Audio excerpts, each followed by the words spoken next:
Bienvenue dans la review cinématographique épisode ou semaine numéro 8 des films cultes, des films d'auteurs, des films indépendants, des blockbusters. Il y en a pour tous les goûts et pour toutes les couleurs. Pour ma part, cette semaine a été assez particulière puisque là, je pense techniquement, si je pars dans la généralité de toutes les reviews cinématographiques qu'on a fait, putain j'arrive pas à articuler, eh bien c'est la semaine où j'ai vu le moins de films. Ouais, j'en ai vu 4, c'est vraiment pas ouf, mais on va quand même les partager, c'est parti.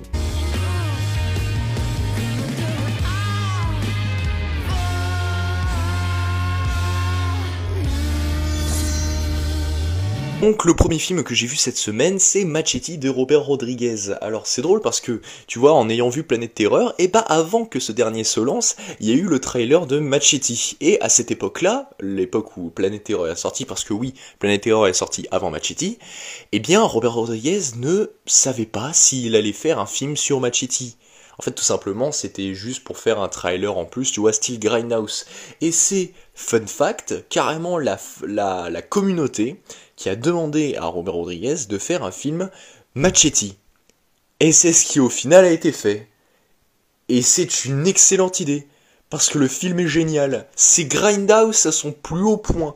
C'est con, c'est tellement con pendant tout le film, mais c'est drôle. Déjà juste la première scène, je sais que tu l'as vu, je l'ai vu sur Sens Critique, je sais que t'as vu Machete. Mais déjà, juste la première scène, ça t'annonce le délire et c'est excellent. C'est gore, j'adore ça. Vraiment, ce film, j'ai kiffé. Tu vois, on voulait pas tant se prendre la tête pour regarder un film, et bah finalement, on a décidé de regarder Machete, et c'était une excellente idée. Vraiment, c'est peut-être Grindhouse, mais finalement, les acteurs, je pense, ils jouent bien, ils sont prêts à leur personnage. Non, franchement, non, mais en plus, le rôle du Mexicain vénère, franchement, c'est fou. Alors, plusieurs choses. Premièrement, oui, effectivement, j'ai vu Machete et j'ai pas grand-chose à redire. C'est très drôle, c'est Grindhouse. En revanche, j'ai toujours pas vu Boulevard de la Mort. Et honnêtement, j'ai pas très envie de le voir. Donc, voilà, Machete, c'est effectivement très marrant. Et le Mexicain, il s'appelle Danny Trejo. Et anecdote comme ça, il dirige une marque plutôt une branche de tacos. Voilà, si tu voulais le savoir.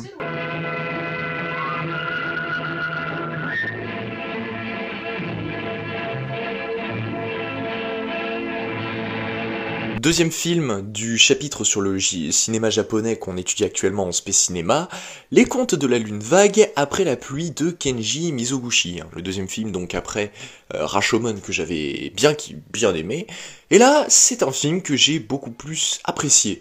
Alors, je ne sais pas si tu connais le film, mais en tout cas, je vais faire quand même le synopsis. C'est l'histoire de deux familles qui, après avoir vu leur village se faire détruire par finalement des bandits, eh bien vont essayer de reconstruire leur vie. Alors c'est un film qui traite d'énormément de thématiques, que ce soit la cupidité, l'avarice même, la folie, la fidélité envers les femmes. Vraiment ce film est excellent. Et cette fin, je ne m'en remets pas, quoi. C'est fou. C'est fou, voilà, c'est le cas de le dire. Si tu as l'occasion de voir les contes vagues de la lune après la pluie, c'est peut-être long à force, tu vois, c'est peut-être long à la longue, littéralement, mais ce film en vaut la peine. Je me suis limite un petit peu plus ennuyé devant Rashomon que devant les contes vagues de la lune après la pluie. Le film japonais, donc Les Contes de la Lune Vague, je n'en avais pas entendu parler avant que t'en parles, donc je vais essayer de me pencher sur ça et de me renseigner sur ce film.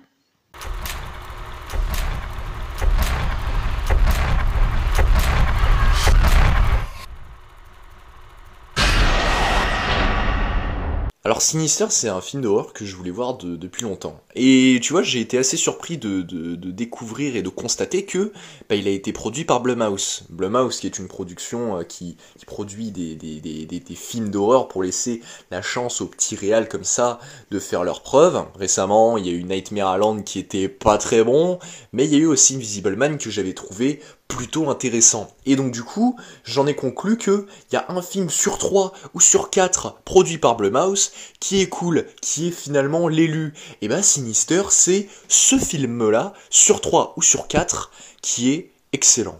Le film est tellement glauque. C'est fou! Je sais pas si tu en as entendu parler, mais donc du coup je vais refaire le synopsis, enfin en tout cas faut au moins présenter le synopsis. C'est l'histoire d'une famille dont le père est Ethan Hawke. J'adore cet acteur, putain, depuis que je l'ai découvert dans American Nightmare, qui est pas forcément un très bon film, mais voilà, j'ai trouvé que c'était un bon divertissement. Je l'ai encore plus découvert dans Bienvenue à Gattaca, où là je l'avais surkiffé, et là Sinister, c'est... Donc c'est l'histoire de cette famille qui arrive dans une maison. Bon, ils ont pas tant d'argent que ça, donc du coup ils habitent dans cette maison pour temporiser, mais il se peut que finalement ce fut la demeure d'une famille aussi, mais qui malheureusement fut assassinée, pendue. Voilà, c'était une famille de 4 qui ont été pendus dans l'arbre du jardin. C'est vraiment excellent comme pitch. C'est vraiment, ça me donne envie ça me donne carrément envie de voir ce film. Et j'ai vu ce film. Et il est excellent. L'ambiance, c'est fou. Je me répète trop souvent, mais c'est d'un glauque. Et du coup, ils vont trouver plusieurs pellicules de meurtre. Enfin, faut pas que je t'en dise trop, en fait. Faut pas que je t'en dise trop, faut que tu découvres. Même la fin, tu t'y attends un petit peu, mais en même temps, quand tu découvres ce que tu vois à l'écran, bah t'es quand même un petit peu surpris, tu vois. C'est un espèce de mini twist, mais c'est pas considéré comme un twist final. Et c'est excellent. Vraiment, Sinister, c'est... Faudrait que je me voie le 2, qui est sur Netflix, mais j'ai peur d'être déçu. Et je serai sûrement déçu. Alors Sinister, ça me donnait pas spécialement envie à la base parce que j'avoue que les films d'horreur, bon, c'est pas forcément mon délire quoi. Hein. Je te dis, j'en ai vu un cette semaine dont je te parlerai un peu plus tard. C'est un classique et pourtant bon, j'ai pas trop apprécié.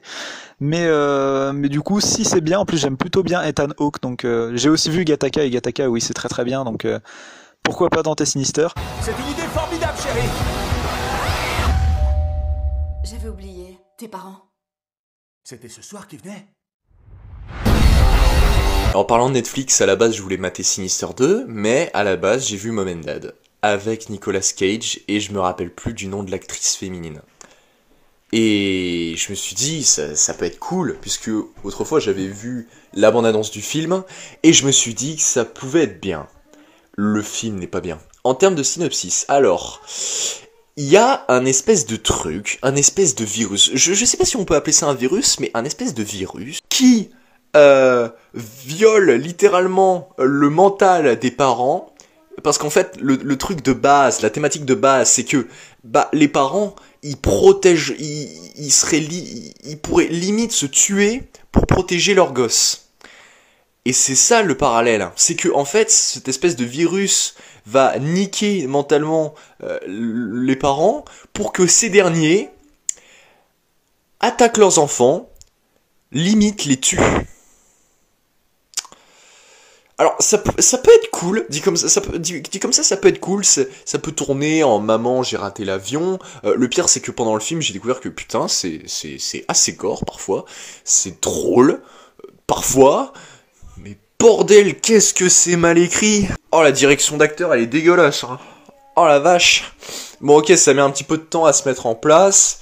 T'as l'impression que t'as une scène qui ressemble à un World War Z du Lidl, à l'université ou au lycée, je sais pas. Mais bordel de merde!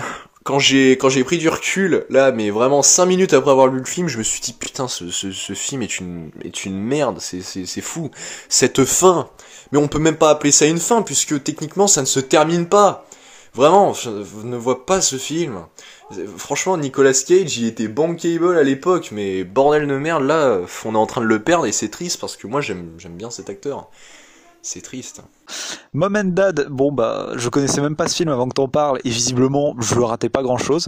Même quand j'ai vu juste l'affiche là que t'as mise sur Insta, j'ai cru que c'était un remake américain du film Papa ou Maman. Donc bon voilà. Je me suis rendu compte ce midi que je n'avais pas parlé d'un film que j'avais vu pendant la semaine.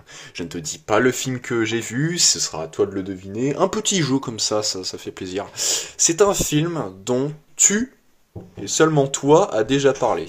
C'est un film dont tu as parlé il y a quelques semaines quand même, hein, parce qu'il remonte un petit peu. Alors, si je devais en faire une critique, parce que je pense que tu vas le reconnaître, si je devais en faire une critique, il est giga beau. Déjà dans un premier temps, il est extrêmement beau. Son plan séquence de entre 5 et 10 minutes de début m'a totalement plu, quoi. C'était extraordinaire. La 3D, je suis d'accord avec toi, n'a jamais été aussi bien utilisée. J'ai jamais eu autant envie de voir un film en 3D au cinéma. Enfin, j'aurais payé pour voir ce film en 3D au cinéma. C'est incroyable. Et c'est vrai que c'est vrai que certains dialogues ne sont pas forcément obligatoires. Alors c'est peut-être, je sais pas si c'était pour toi, mais parfois le personnage de George Clooney, Sarah Bullock à la limite ça allait, tu vois. Sarah ou Sandra, je m'en rappelle plus. Mais le personnage de George Clooney, parfois, il en faisait des caisses. Non, sans déconner. Mais dans la généralité, ce film-là était très bon. J'ai passé un très très bon moment devant. En fait, le problème de Gravity, c'est pas tant ces personnages que le fait que le réalisateur les met constamment en avant. C'est-à-dire qu'avoir des personnages bateaux, bon, ça arrive.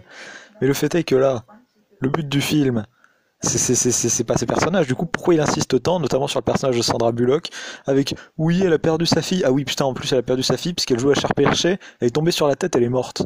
Non, mais déjà, ça, mort, mais éclatée au sol, c'est le cas de le dire. Puis en plus, tout le passage où elle capte genre une radio avec un Indien avec un chien ou je sais plus quoi, il y avait un délire comme ça. Mais pourquoi? Pourquoi? À quoi ça sert? Tu pouvais juste enlever cette scène, le film était pareil, voire mieux. Du coup, en fait, le truc, c'est que...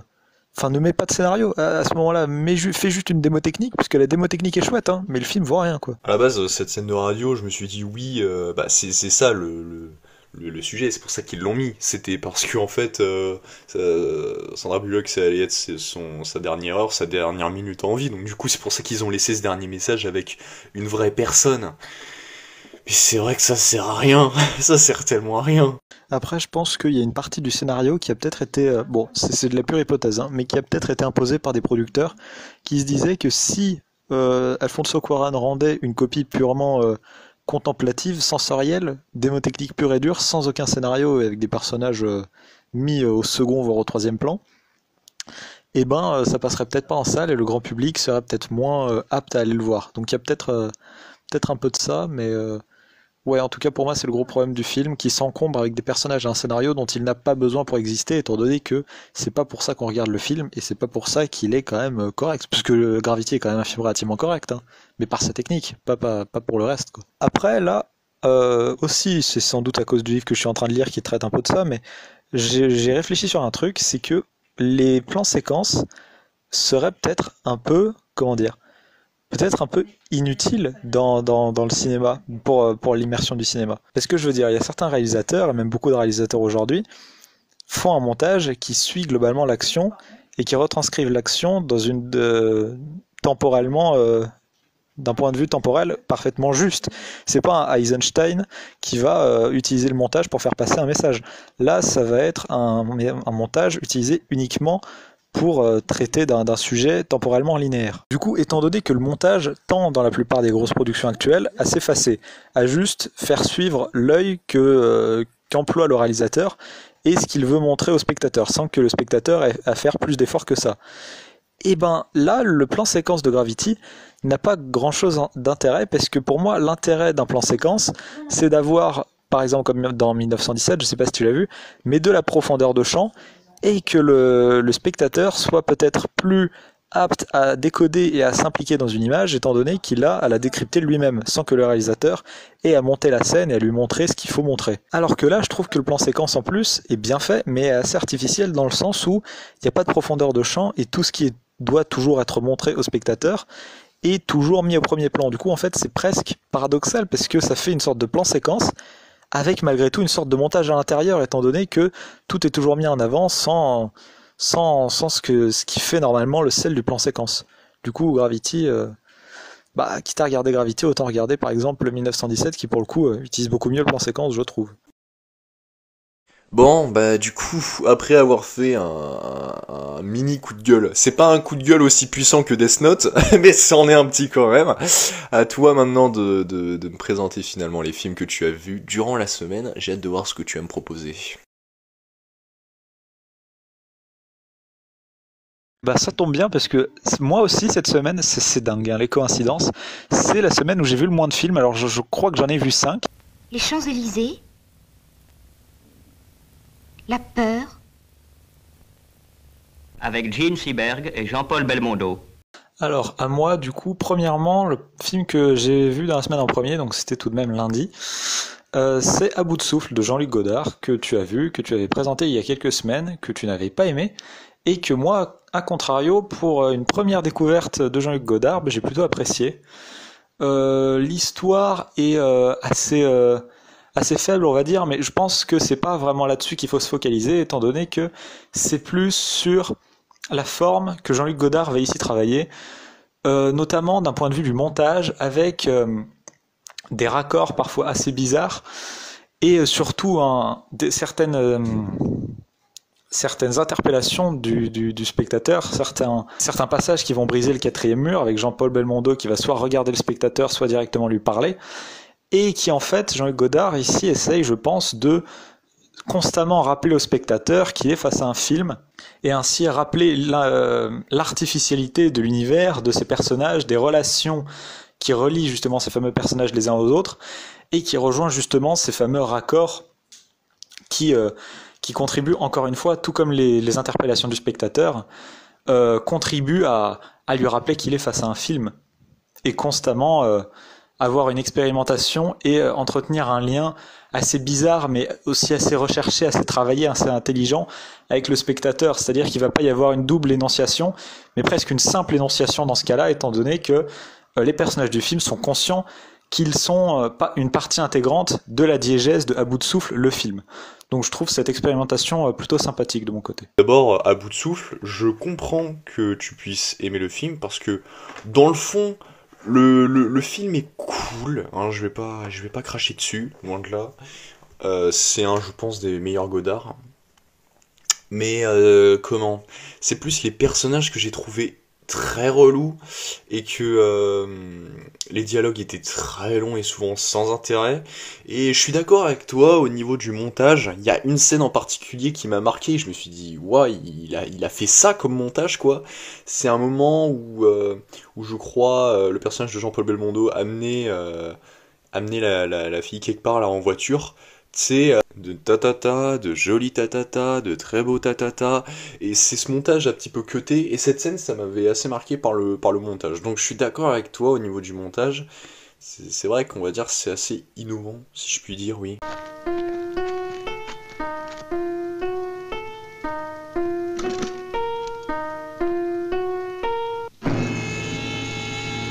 Le Cercle Rouge de Jean-Pierre Melville. Alors, troisième film de Jean-Pierre Melville que je regarde depuis le confinement. Bon là, techniquement, on n'est plus en confinement, mais voilà, t'as compris.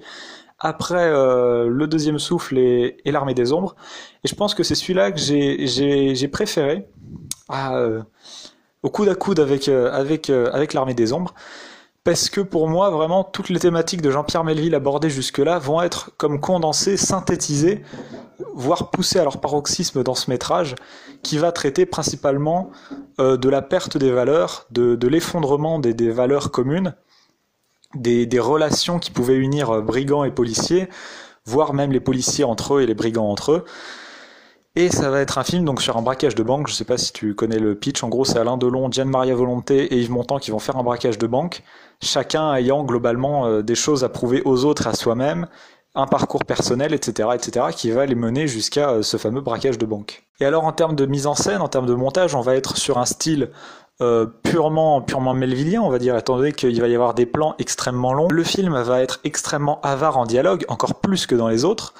Il va vraiment y avoir quasiment pas de discussion, notamment cette scène de braquage qui est extrêmement connue, qui dure 25 minutes et qui n'a pas une seule ligne de dialogue, mais qui est intégralement filmée, toujours avec beaucoup de plans fixes, qui durent assez longtemps, et un montage assez calme, on va dire, qui va vraiment décrire ce braquage de façon millimétrée, chirurgicale, pour montrer vraiment la précision avec laquelle les trois brigands opèrent. Donc voilà, c'est vraiment un très très grand film. Néanmoins, la fin aurait peut-être mérité un peu plus de travail, et le personnage de Yves Montand également, mais bon, ce n'est pas très grave.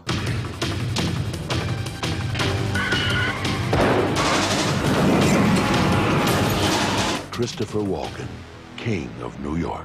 The King of New York d'Abel Ferrara. Pareil, première incursion dans l'univers d'Abel Ferrara, et j'ai plutôt apprécié, bien qu'un peu moins que les deux autres.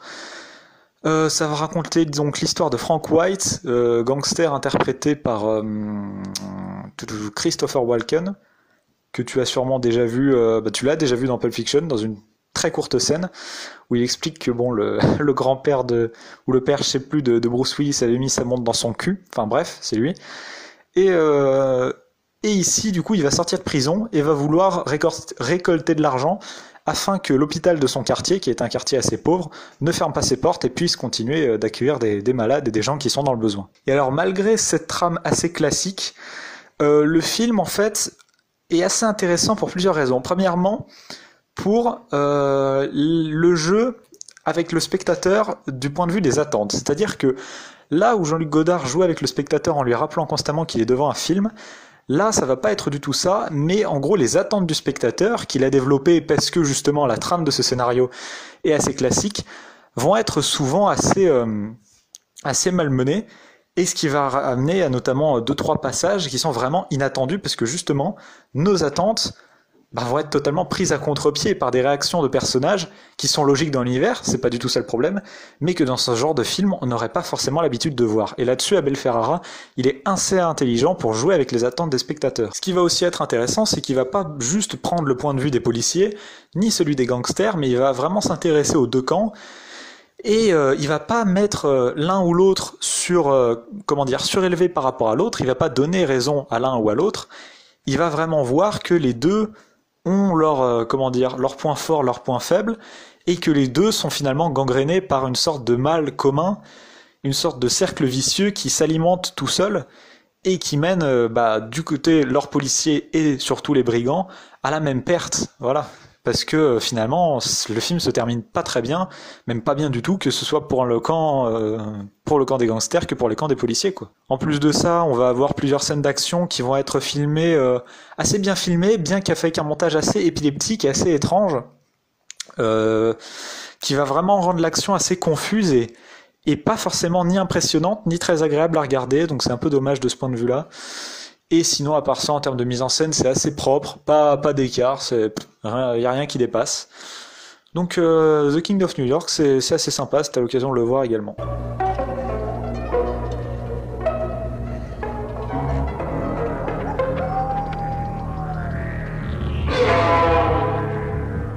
La colline à des yeux de Wes Craven. Alors, je suis du coup toujours dans ma tentative de découverte du cinéma d'horreur. Et là, je m'attaquais vraiment à un gros classique, un gros morceau. Voilà, La colline à des yeux de Wes Craven, c'est considéré comme un film assez culte, vraiment un film fondateur du genre de l'horreur. Et j'y arrive pas. Vraiment, je n'y arrive pas. Je crois que je suis définitivement hermétique aux films d'horreur parce que, premièrement, ça m'a pas fait peur du tout.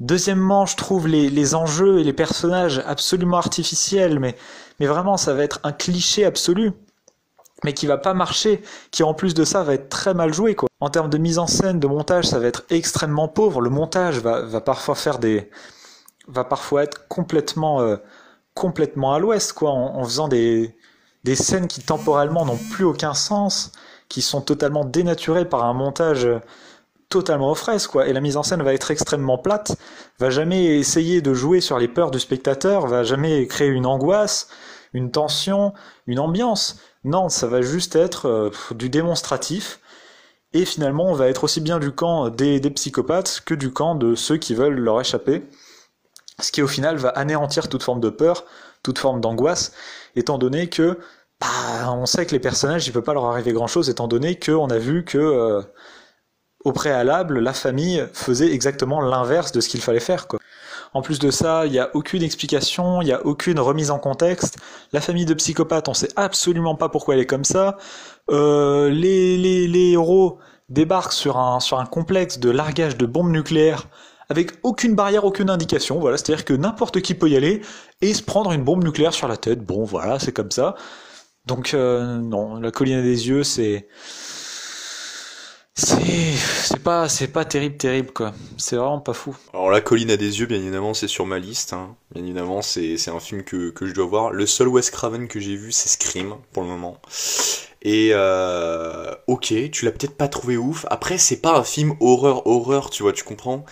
pas sur le paranormal ou quoi, c'est juste, c'est plus un survival comme Massacre à la tronçonneuse de Toby Hooper.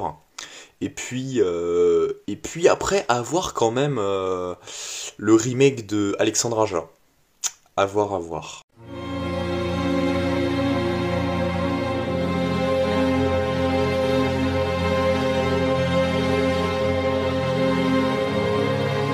Ensuite, Je vous salue Sarajevo, court-métrage de Jean-Luc Godard, assez particulier puisqu'il dure uniquement 2 minutes. Et techniquement, il n'y a pas de mouvement. Voilà, c'est-à-dire que Jean-Luc Godard va prendre une photographie qui s'est passée durant un épisode historique de la guerre d'une guerre civile à Sarajevo. Je connais pas assez bien le contexte historique pour développer là-dessus. Et en gros, va décomposer l'image qui en fait comporte plusieurs points intéressants et va s'attarder point après point sur chacun justement de ces points de l'image pour au final aboutir à la toute fin du court-métrage à la photographie en entier dans sa totalité pour finalement avoir le sens complet de cette photographie qu'on avait vue jusque-là morcelée et qu'on ne comprenait que partiellement. Par-dessus, Jean-Luc Godard va donc rajouter une sorte de voix off qui va développer une sorte de réflexion sur l'art, sur la culture, sur la culture de masse, sur l'exception, tout ça. Et finalement, ça va être un court-métrage assez intéressant puisqu'il va vraiment montrer que on peut créer du montage sur un plan fixe et ça va être une expérimentation assez particulière. Du coup, voilà, ça dure 2 minutes, c'est sur YouTube, si tu as l'occasion de le voir. Pareil, encore une fois, c'est assez intéressant.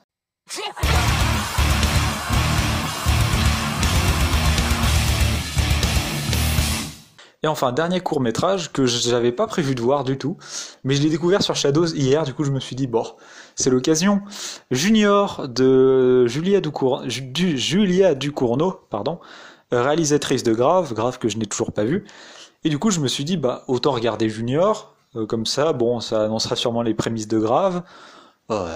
Voilà, comme ça, si je vois Grave un jour, j'aurais vu l'intégralité de ce qu'elle a fait. C'était peut-être pas une très bonne idée, hein. Parce qu'en fait ici, on va avoir un court-métrage qui mêle globalement David Cronenberg et Carrie au bal du diable. L'idée est déjà assez saugrenue. Et qui va donc parler, mais en plus je crois que tu l'as vu, parce que je crois que tu as mis une bonne note en plus sur Junior, du coup on va pas être d'accord là-dessus, mais je trouve le court-métrage absolument ridicule, je trouve que c'est d'une vulgarité incroyable, que c'est extrêmement laid en termes de mise en scène, qu'il n'y a aucune idée de tout le court-métrage, qu'en termes d'écriture, ça ne tente rien, que ça ne mène à rien, qu'il n'y a pas d'accomplissement, que la métaphore sur la puberté est complètement naze, parce que complètement prévisible et tellement lourdingue. Les blagues sont globalement des trucs de gros beaufs, du genre « Eh, t'es un petit sgeg », ce qui me fait pas énormément rire, hein. C'est pas très drôle, quoi. Et au final, voilà, on va enchaîner une vingtaine de minutes de lourdeur à suivre des personnages sans queue ni tête, à qui il va arriver des trucs, mais t'as l'impression, ouais, t'as la peau du dos qui se décolle, mais ouais, tu te dis, je vais quand même au collège, quoi, bon, allez, ça va, c'est pas... Finalement, c'est pas si grave, quoi. Et au final, la métaphore et le propos se perdent complètement dans ce truc qui avait peut-être de l'ambition, qui avait peut-être quelques idées, mais qui se prend totalement les pieds dans le tapis et qui rate complètement tout ce qu'il entreprend. Donc Junior, non, c'est un grand nom, et j'attends de voir Grave pour voir si Julia Ducournau peut proposer des trucs intéressants, parce que Junior, c'est pas possible de rater un truc à ce point, quoi. Et par rapport à Junior de Julia Ducournau, avec Garance Marié en guest, d'ailleurs, bah, du coup, c'est leur première collaboration, après elles sont restées en contact, elles ont fait Grave. Faut que tu vois Grave. Après, je sais pas s'il va te plaire ou quoi, puisque Junior ne t'a pas plu. Je dis pas que ça a un lien ou quoi, mais je ne sais pas du coup si Grave va te plaire ou pas. Il faut quand même que tu vois, faut que tu sois curieux. C'est très chiadé, etc. La musique, l'ambiance assez électro. C'est plutôt pas mal. Mais pour revenir à Junior, c'est vulgos, c'est blague de beauf, parce que tout simplement c'est l'humour des jeunes, enfin c'est l'humour des... Je sais pas, je pense qu'ils sont en 5e ou 4e, c'est leur humour, c'est tout à fait normal. Et cet aspect un petit peu métaphorique du passage de cette métamorphose, tu vois, de l'adolescence, tu vois, pré-ado, adulte, à la Cronenberg, ouais, mélangeant la Cronenberg donc et Alien, tu vois. Carrie au bal du diable, pourquoi je demande compréhension. Tu tu vois, la première fois que j'avais vu ça, ça m'avait bien dégoûté, quoi. Et j'avais vraiment aimé ça, quoi. Et dans mes souvenirs, je sais plus combien de temps il dure. On l'avait vu en cinéma, en classe de cinéma. Tout le monde était dégoûté, hein. moi, je regardais le film, j'étais en mode, ok, très bien, je suis en train de regarder ce qui se passe, et tout le monde était en mode, oh, qu'est-ce que c'est que ce truc là? Et je me disais, je me rappelle plus, je sais plus si la performance acting a été pas mal ou quoi. J'en avais gardé un assez bon souvenir. Bon, on peut pas être d'accord sur tout, hein.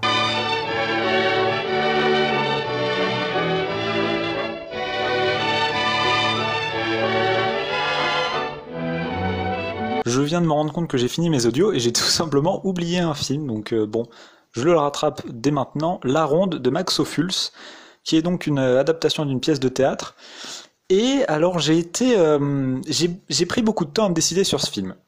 C'est-à-dire que d'un côté, je me disais, les dialogues, le scénario et l'idée de base étaient assez intelligentes, très très bien faites, très bien trouvées. Mais d'un autre côté, tout ça venait d'une pièce de théâtre à la base, et je trouvais qu'il y avait un aspect quand même pas mal théâtre filmé qui me dérange un peu et qui n'utilisait pas forcément les spécificités du médium cinématographique que sont le montage ou l'utilisation audacieuse de la caméra. Et j'ai un peu réfléchi, et au final j'ai trouvé ça quand même plutôt un bon film, quoi. En fait, ça va raconter grosso modo, c'est une sorte de film à sketch mais assez particulier, puisque je sais pas si tu vas comprendre, puisque c'est assez dur à expliquer. En gros, il y a plusieurs personnages. En gros, on va partir d'un couple de personnages, et puis à chaque fois, on va prendre l'un des deux personnages, et il va jouer dans la scène suivante. C'est-à-dire que premier couple, homme 1, femme 1. Dans la deuxième scène, il va y avoir homme 1 avec femme 2. Puis ensuite, on va avoir femme 2 avec homme 2, etc., etc., pour au final former une sorte de ronde qui va se conclure toute seule à la fin du métrage, quoi.